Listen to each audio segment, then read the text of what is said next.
पत्नी की बेवफ़ाई भारत में कानूनी तौर पर अपराध है या नहीं, ये सवाल पूछा गया है। तो इसका उत्तर यही है कि पहले आईपीसी में एक सेक्शन था 497, जिसको सुप्रीम कोर्ट ने बाद में ख़त्म कर दिया।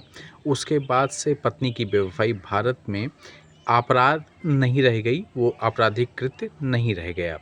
हालाँकि अगर उससे जुड़ा हुआ कोई क्राइम होता है, जैसे मान लीजिए अगर कोई पैसे को लेकर आर्थिक धोखाधड़ी उससे जुड़ी हुई है कहीं पर, या कोई और अन्य कोई हिंसा की बात कोई जुड़ी हुई है, तो वो अलग से आपराधिक कृत्य बन सकता है। लेकिन केवल पत्नी की बेवफ़ाई जो है, वो आपराधिक कृत्य नहीं है। हाँ, ये तलाक का एक महत्वपूर्ण आधार हो सकता है। अगर मियाँ बीवी को तलाक लेना है, पति पत्नी को तलाक लेना है, तो वो एक महत्वपूर्ण आधार बन सकता है।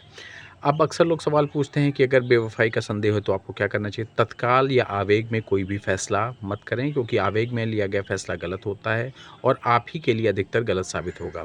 अगर आपको अलग होने का फ़ैसला लेना है तो पहले आपको सोचना होगा कि क्यों अलग हो रहे हैं, क्या कारण थे जिसके नाते ये घटना हुई है, और इन सबको लेने के बाद आप ये फ़ैसला ले सकते हैं। आप किसी मैरिज काउंसलर से भी मिल सकते हैं, किसी वकील से भी मिल सकते हैं, उसके बाद सलाह लेकर समझ-बूझ कर इस फ़ैसले को कर सकते हैं आप।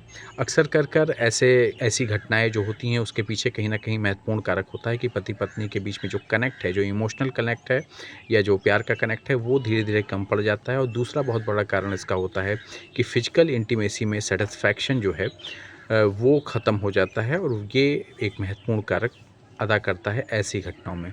तो जो प्रश्न है उसका उत्तर यही है कि भारत में जो है पत्नी की बेवफ़ाई जो है डायरेक्ट तौर पर कोई भी आपराधिक कृत्य नहीं है, क्योंकि 497 को सुप्रीम कोर्ट ने ख़त्म कर दिया था और ऐसा कोई कानून अब है नहीं।